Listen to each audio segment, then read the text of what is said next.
Assalamualaikum warahmatullahi wabarakatuh. Selamat mengikuti mata kuliah statistika. Semoga rekan-rekan mahasiswa bisa mengikuti mata kuliah ini dari awal sampai akhir. Baik, sebelum kita memulai, mungkin teman-teman masih pada asing dengan saya. Kebetulan saya juga dosen baru di Institut Bisnis Muhammadiyah Bekasi. Jadi saya coba perkenalkan diri ya. Nama saya Ahmad Munadir, SE MBA, biasa dipanggil Pak Nadir. Terus background saya S1 di Prodi Akuntansi Universitas Muhammadiyah Yogyakarta, S2 Prodi Master Business of Administration UGM. Ini ada kontak saya yang bisa dihubungi, email ahmadmunadirlecturer@gmail.com. Ini bisa di save untuk kita komunikasi selanjutnya terkait tugas, materi, dan lain-lainnya. Baik, selanjutnya kita akan masuk ke kontrak perkuliahan. Jadi kontrak perkuliahan ini hampir sama pada umumnya di mata kuliah lainnya yang dijelaskan oleh dosen di IBM Bekasi. Jadi ada terkait kehadiran tugas UTS UAS dan rentang nilai. Jadi kehadiran bobotnya 15%, tugas 15%, UTS 30%, UAS 40%. Catatan, kehadiran kurang dari 50% tidak diperkenankan mengikuti UTS dan UAS. Ya, disarankan sih sebenarnya bisa mengikuti dari awal sampai akhir, karena antara pertemuan pertama, kedua, tiga, sampai selanjutnya itu saling berkaitan. Ya, jadi bisa juga sharing-sharing dan banyak hal yang diketahui setiap pertemuannya yang belum tentu di pertemuan kedua dan selanjutnya itu kita dapatkan. Selanjutnya rentang nilai ini hampir sama juga yang pernah dijelaskan dengan dosen-dosen lain, mulai A, AB, B, BC, C, CD, D sampai E. Terus kita lanjut ke silabus. Ada 14 pertemuan ya. Itu udah termasuk UTS dan UAS. Yang pertama pengenalan statistika, sesi pertama itu hari ini. Yang kedua variabel dan data. Yang ketiga skala pengukuran variabel. Yang keempat populasi dan sampel. Yang kelima teknik pengambilan dan pengukuran sampel. Yang keenam ukuran pemusatan.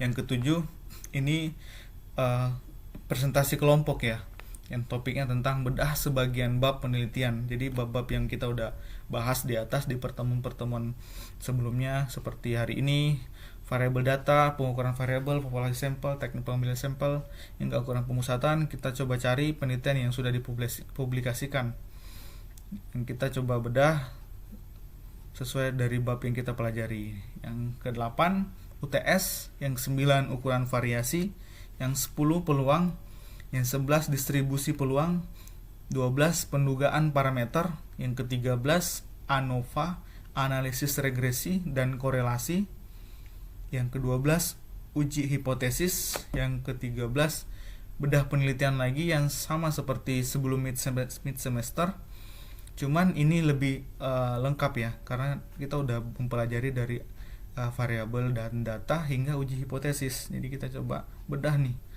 karena ini keresahan saya juga waktu saya masih jadi mahasiswa. Kita sangat jarang gitu ya, tapi ada beberapa dosen yang menjelaskan ini waktu saya masih S2, udah S2 secara contoh ya dari penelitian yang sudah dipublikasikan. Kita coba belajar bareng-bareng bedah gitu ya. Yang terakhir 14 UAS.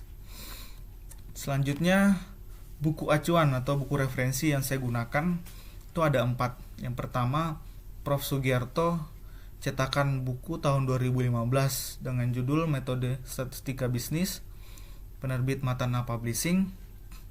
Yang keempat Profesor Sugiono, cetakan tahun 2019 Statistika untuk Penelitian, penerbit Alpha Beta. Yang keempat Prof. Sanusi, Metodologi Penelitian Bisnis, penerbit Salemba 4. Yang terakhir yang keempat UCS Umiati, cetakan tahun 2020 Statistika untuk Ekonomi dan Penelitian, penerbit Citra Books Indonesia. Nah, kita masuk ke topiknya nih tentang penilaian statistika.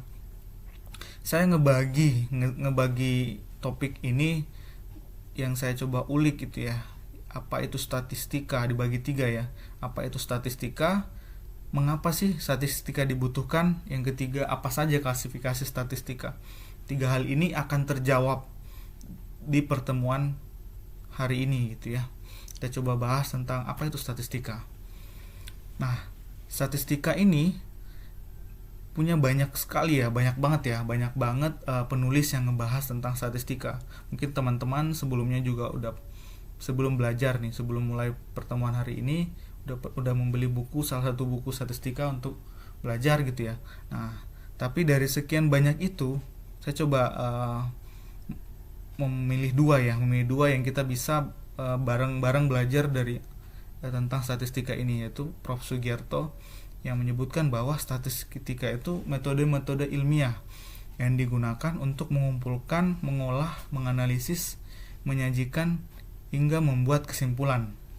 Di sisi lain, Prof. Sugiono juga buat definisi tentang statistika. Itu sebuah alat dalam menganalisis dan mengambil suatu keputusan. Dari kedua definisi ini, kita coba buat rangkuman ya, yaitu metode atau alat ya yang untuk mengumpulkan, mengolah, menganalisis dan sehingga membuat sebuah kesimpulan. Jadi kesimpulan atau keputusan. Jadi statistika ini seperti itu, metode hingga yang untuk mengumpulkan, mengolah untuk mendapatkan sebuah kesimpulan atau keputusan. Oh ya teman-teman, rekan-rekan mahasiswa, materi juga saya upload di AIS, jadi bisa dipelajari juga setelah pertemuan ini. Selanjutnya, mengapa sih statistika dibutuhkan gitu ya? Ada dua hal utama sebagai dasar alasan pemakaian statistik. Yang pertama itu ketidakpastian. Berhubungan dengan ketidakpastian, kita erat kali hubungannya dengan fenomena-fenomena gitu. Ada fenomena-fenomena terjadi yang kita sering tangkap gitu ya, baik itu yang kita sadari, ya harusnya teman-teman juga sadari ya, antara A dan orang satu dan orang lain itu berbeda-beda penangkapan fenomenanya. Jadi misalnya kita yang belakang ini kita amati tentang COVID misalnya, ada fenomena kenaikan, fenomena penurunan, fenomena vaksin misalnya setelah itu. Nah, kita kan pengen tahu nih gimana sih sebenarnya gitu ya fenomena ini. Kita ngambil gambaran umumnya, gambaran utamanya itu dari data-data yang kita dapatkan, misalnya dari WHO, dari mana, itu untuk kita uji apakah betul nih fenomena-fenomena ini. Terus yang kedua, adanya keterbatasan. Ini agak sinkron, ketidakpastian dan keterbatasan. Keterbatasan ini karena adanya fenomena-fenomena yang kita tidak bisa menggambarkan secara utuh gitu ya, secara utuh dalam artian kita mencari semua sumber gitu ya, yang akhirnya kita harus datangkan satu persatu. Akhirnya kita membuat, kalau di statistika disebutnya sampling gitu ya. Karena itu statistika dibutuhkan.